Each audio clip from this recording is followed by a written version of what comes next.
વડોદરા શહેરમાં હાલ વરસાદનો માહોલ છે ત્યારે પાણીજન્ય રોગો પણ વધી રહ્યા છે ત્યારે કારેલીબાગ ચેપી રોગ હોસ્પિટલમાં રોજના 100 દર્દીઓ આવી રહ્યા છે। વરસાદ પડવાને લીધે પાણીજન્ય રોગચાળો ફેલાઈ રહ્યો છે અને અનેક વિસ્તારોમાંથી લોકો ચેપી રોગના દવાખાને સારવાર માટે આવી રહ્યા છે। હાલ ચેપી રોગના દવાખાને 50 દર્દીઓ સારવાર લઈ રહ્યા છે। ઝાડા ઉલટી મલેરિયા કમળા જેવી બીમારીના દર્દીઓ હોસ્પિટલમાં સારવાર લઈ રહ્યા છે। પાણીજન્ય રોગોથી બચવા માટે ઉકાળેલું પાણી પીવું જોઈએ અને ખાડા ખાબોચિયામાં રહેલા પાણીનો નિકાલ કરવો જોઈએ। ત્યારે અમારી ઓપીડીમાં 100 પેશન્ટ તો રોજ આવે છે।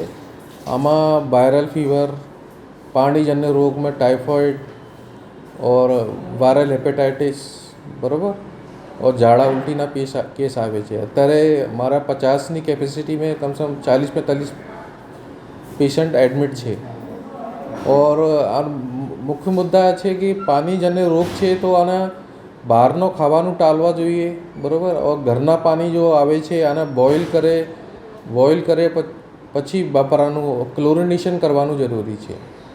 ઠીક છે, ચોખ્ખાઈ સાફ સફાઈ આ રાખવા જોઈએ જરૂરી છે। સર, આજના તારીખમાં કેટલા દર્દીઓ એડમિટ છે અને કયા કયા પેશન્ટો એડમિટ કરવામાં આવ્યા છે?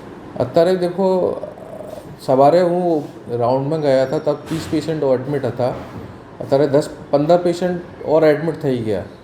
આમાં से कम 3-4 पेशेंट ઝાડા ઉલટીના છે और 3-4 पेशेंट આપના જો નવા એડમિટ થયા આમાં 3-4 पेशेंट વાયરલ ફીવરના છે, 3-4 पेशेंट આપના કમળાના છે।